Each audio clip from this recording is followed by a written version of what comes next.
Aí eu vim mostrar aqui pra vocês, né, o processo que é pra fazer aqui as pontas dos morão, que é pra tá levando pro curral, pra tá batendo lá, né, galera?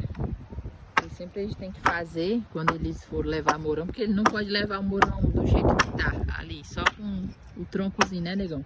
Sempre tem que fazer a ponta, que é pra poder facilitar a entrada do pau na areia, né, embaixo do chão.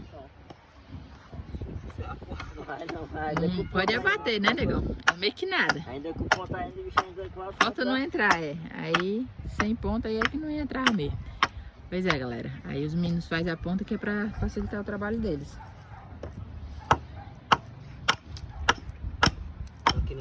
Aí eles já fizeram essas duas pontas aqui já, ó. Desses dois morão aqui. Esse é o terceiro.